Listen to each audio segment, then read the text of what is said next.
Oi, professora, tudo bem? Meu nome é Guilherme Della Valentina e eu, junto com o Fabrício de Melo Tag, o João Laura e a Ana Laura, escolhemos esse estudo transversal para a nossa avaliação 3 de epidemiologia. Bom, introduzindo o artigo, o título dele é Estilos de vida comportamentais e motivações para a adoção do estilo vegetariano entre universitários do estado de São Paulo, Brasil. Os autores são a Sofia Maestre, a Isabela Mazeu, a Ana Caroline Leme e o Mauro Fisberi. A revista de publicação é a oficial da Sociedade Brasileira de Pediatria, que se chama Residência Pediátrica, e o ano de publicação é 2023. Primeiramente, para a questão 2 ali, em que tu solicita para identificar o desfecho e a exposição ou as exposições, a gente enviou um e-mail para ti porque houve muita dúvida, porque, de acordo contigo mesma, e nós concordamos porque também analisamos, não foi bem constituída essa parte de resumo e introdução, em se tratando de deixar muito claro o que é o desfecho e as exposições. Mas, após uma análise mais aprofundada, nós compreendemos que o desfecho principal foi caracterizar estudantes universitários como consumidores e não consumidores de carne, e as exposições são estilos de vida comportamentais, as motivações e razões para a adesão e a área de interesse do estudante. Por exemplo, se ele está fazendo um curso de humanas, de ciências biomédicas ou de exatas. Na terceira questão ali, tu solicita para a gente se o objetivo do estudo foi claramente descrito e explicado. Como citado anteriormente, não há muita clareza a respeito do objetivo principal, porque, como dito, os desfechos e exposições se confundem. Pelas nossas pesquisas, isso pode ocorrer porque há grandes riscos em estudos que abordam múltiplos comportamentos. Então, é uma questão que a gente vai ter que deixar à parte. Mas, sim, o artigo apresenta a justificativa e os objetivos tanto na seção de resumo quanto na introdução, o que pode ser, sim, uma demonstração de coesão e de organização. Então, apesar de não ficar tão claro a ordem metodológica que eles seguiram, quanto à clareza, está tudo ali. Só a gente tem uma dificuldade em entender.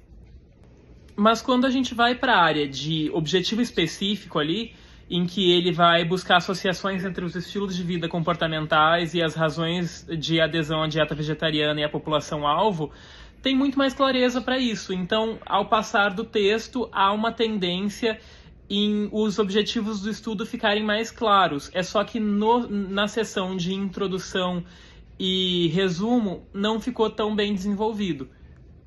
Mas voltando à pergunta, quando me pergunta se foi claramente descrito, existem alguns errinhos também que fazem com que não fique muito bem descrito porque eles não dão detalhamento. Por exemplo, ele usa ali no texto o termo adesão a diferentes vertentes do vegetarianismo. Só que ele não cita quais são as diferentes vertentes do vegetarianismo e nem as características delas. Então é uma coisa que fica no ar e que é um possível erro. Outra questão também é que ele fala muito sobre peso, sobre a ênfase no status de peso. Então, peso corporal, me refiro. E isso fica quase como se fosse uma sugestão a um delineamento primário, sabe? E não como se fosse uma exposição. O que é também um problema na nossa percepção. Respondendo à questão número 4, sim, o estudo transversal ele está adequado ao objetivo do projeto. Isso porque o estudo transversal ele tem como principal característica a coleta de dados em um único momento do tempo.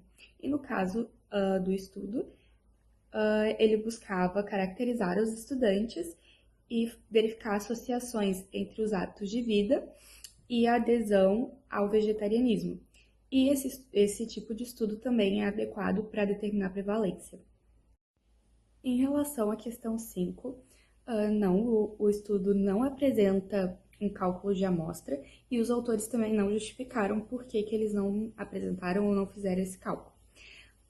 Eles só apresentam um número total de participantes, que foi 692, e também o recrutamento ele foi realizado através das mídias sociais e também boca a boca, o que pode acabar gerando também um viés de autosseleção.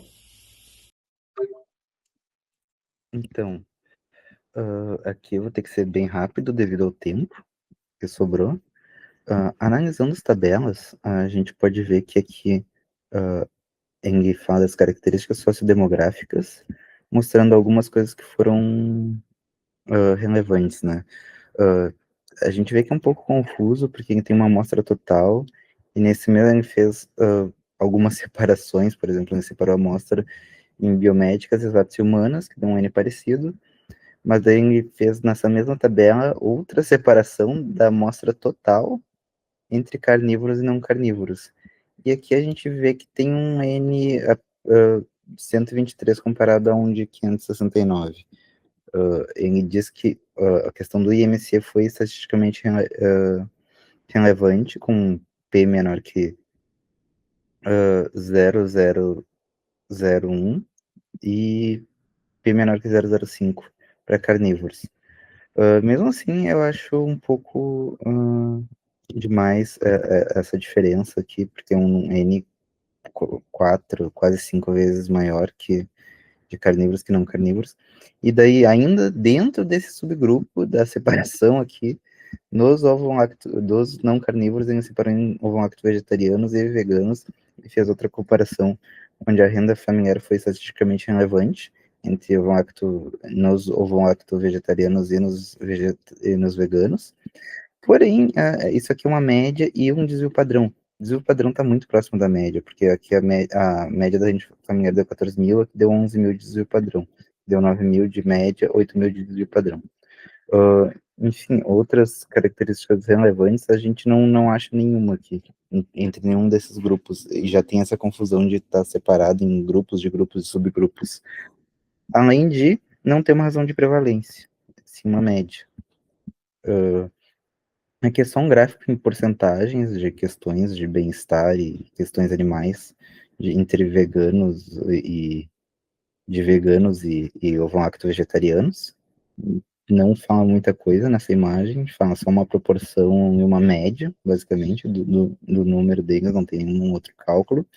E na tabela 2 ele usa odds ratio, mesmo não sendo um estudo de caso controle, provavelmente porque ele cria virtualmente aqui alguns grupos aqui semanalmente, seria o grupo 1 aqui, o grupo de controle, e aqui maior que 3 vezes na semana, e o grupo de casos seria menor que 3 vezes na semana, mas não faz tanto sentido com um estudo que tem que ver a prevalência desses dados, né?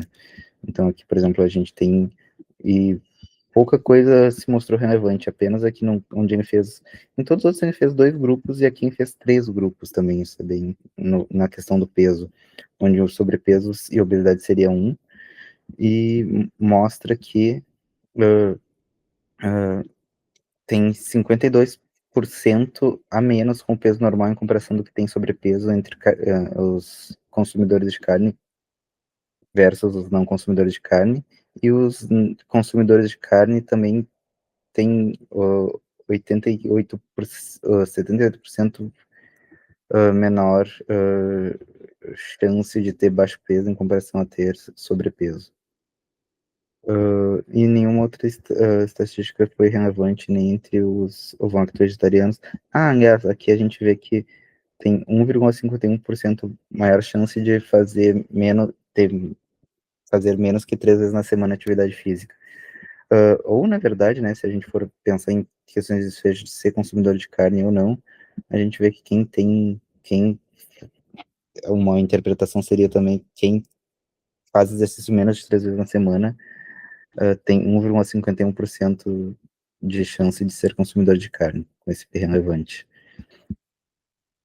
Quanto às conclusões e limitações, eles falam apenas da limitação sobre a questão de não examinar cada estilo vegetariano separadamente, e eles falam que estudos futuros devem testar a invariância da medição por razões, motivações e estilos de vida com espectro mais amplos, e eles falam sobre eles não poderem generalizar, o que está certo, realmente, porque eles fazem isso um estudo muito específico com as métricas deles para uma universidade específica, mas eles não falam da questão de limitações de por exemplo, a questão das limitações relativas à autosseleção, por exemplo. E eles não falam de aferição também, que foi uma coisa que eles não fizeram, né? Todos esses dados foram autorreferidos, ninguém pegou, ninguém pesou ninguém, ninguém mediu ninguém, foram dados autodeclarados. Também pode ter o viés de memória, né? Já que muita questão da atividade física vem de uma questão recordatória. Enfim, eu acho que os dados também não estão tão coerentes por ele usar o odds ratio e não ter uma medida. Ele fala em prevalência na conclusão, aliás, ele fala aqui nas discussões sobre a prevalência nos resultados, aqui sobre a prevalência de. Deixa eu ver se eu acho aqui. Prevalência. Ele fala que acho que até na introdução à prevalência entre excesso de peso não consumidores de carne ficou ligeiramente menor, mas ele não mostra nenhuma razão de prevalência. Ele tem um odds ratio, algumas médias, e conclui sobre prevalência, o que eu não considero realmente estar correto. O artigo todo é muito confuso, né? Já que ele diz que quer analisar o estilo de vida de carnívoros, não carnívoros, mas daí também que uma outra subanálise entre vegetarianos e veganos, e no fim ele ainda expõe em todas as medidas que a gente tem, parece que quem se propôs a analisar como desfecho virou a exposição, que na verdade o desfecho seria se carnívoro ou não. Para mim esse artigo está bem incoerente, bem confuso, bem problemático.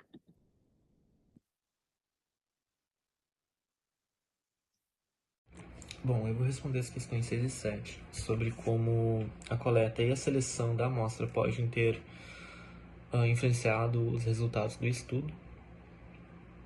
Sobre a seleção da amostra, sim, ela foi escrita de forma adequada no texto, porém a forma como essa amostra foi escolhida